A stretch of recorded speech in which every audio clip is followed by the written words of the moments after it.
Welcome to the Old Man of the Three with JJ Redick and Tommy Alter, presented by Cash App and brought to you by 342 Productions. This is episode 90. George Niang and Tyrese Halliburton.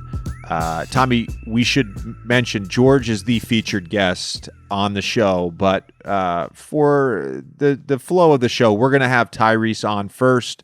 We touch on a number of topics with him relevant to current NBA stuff, including Steph breaking the all-time three-point record, the current outbreak of COVID happening across the league, including with Tyrese's coach, Alvin Gentry, that just got announced.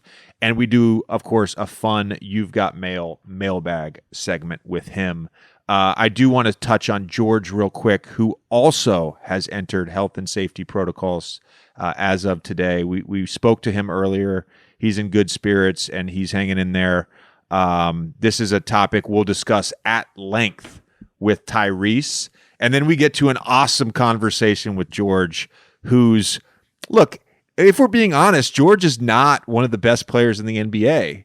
But he's one of the all-time great guys in the NBA. He's one of the funniest players in the NBA. That is definitely for sure. And he's also, when we get to this with him, but he's carved out he's having a great season, and he's carved out a really nice role on a good team, sort of like he did last year. He's a guy that has figured out how to make it in the NBA. Yeah, no, he's talks about his transformation of his body, getting in shape, the freedom that Doc this year has allowed him to play with. And we've seen a number of off-the-dribble moves that have been highlighted on House of Highlights and the like.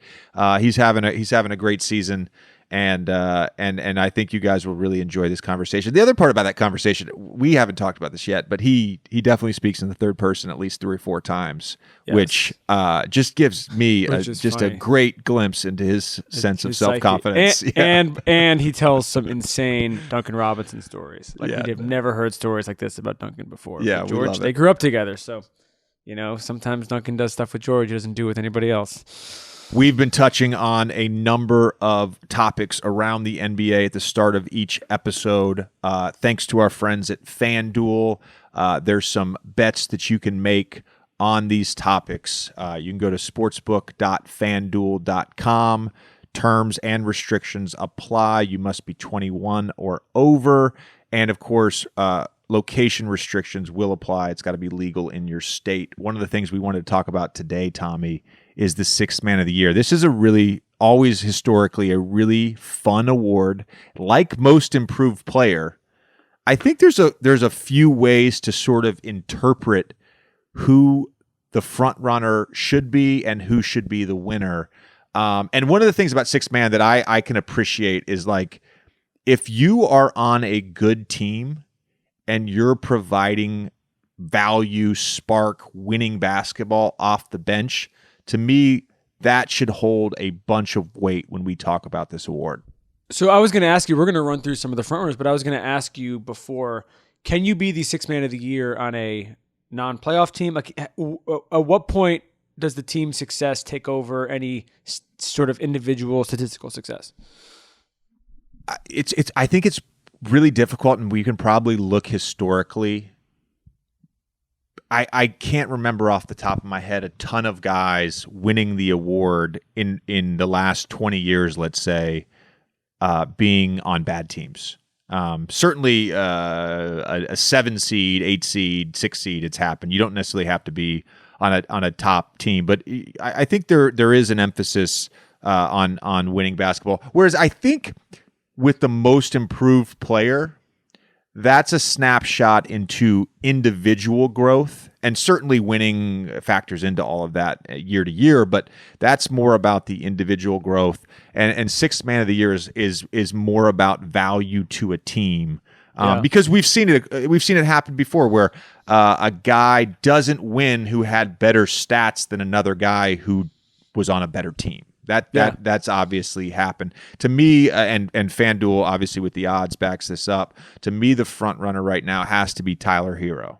Well, so I'm gonna run through where this is right now as of December 15th, and we can just sort of talk about some of these guys. Herro right now is like the odds-on favorite. He's minus 165. Kelly Oubre plus 1,200. Montrezl Harrell plus 1,900. Dennis Schroeder, after everything this offseason, plus 2,700. Jordan Clarkson, this feels sort of low for him, plus 3,500. And our boy Jalen Brunson is rounding out the pack at plus 4,200. How does this list look? Is there anything funny about the fact that two former Lakers are on this list right now? And I guess like it does feel like it is Tyler's thing to lose at this point. I mean, it doesn't feel like for a bunch of reasons that anyone else has really sort of stood out from the pack. Tyler has stood out. The counting stats are there. For the most part, the efficiency is there. I think it's his to lose. If the scenario where he doesn't win this award this year is if his counting stats go down, his efficiency goes way down, and the Heat end up as a 500 team, then I think the thing's wide open.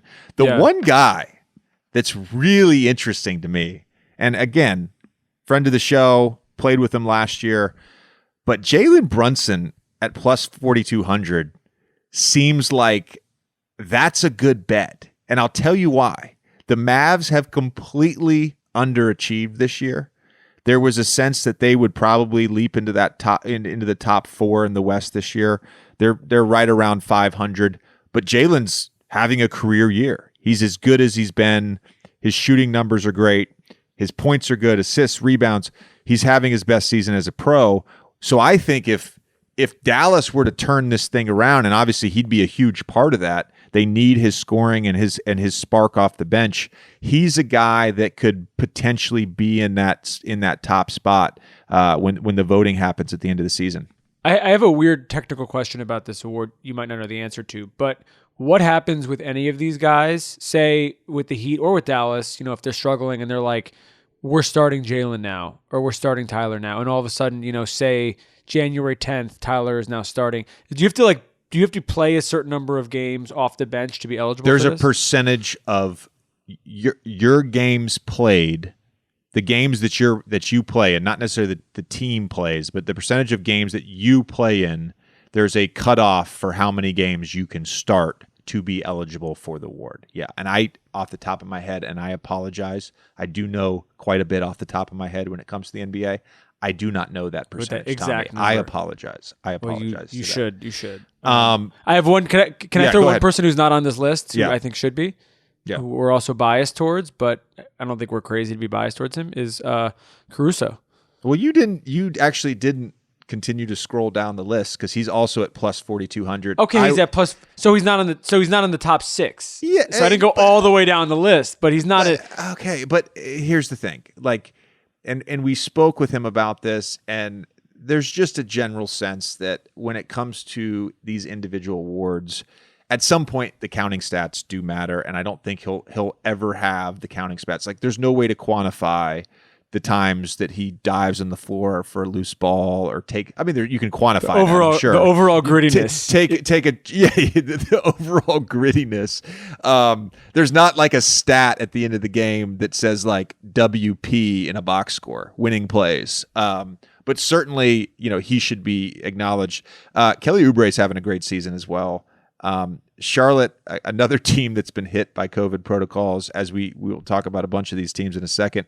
But he's been super consistent and he's shot the ball really well. I think we're seeing the most efficient version of Kelly Oubre that we've seen so far in his career. He's had a really fun year. This will be an interesting award to watch. Again, go on FanDuel, sportsbook.fanduel.com. Download the app if you want to do that. Play around with it. There's a bunch of fun stuff you can bet on, including these future bets on awards at the end of the season. Right now, let's get into our chat with our good friend Tyrese Halliburton.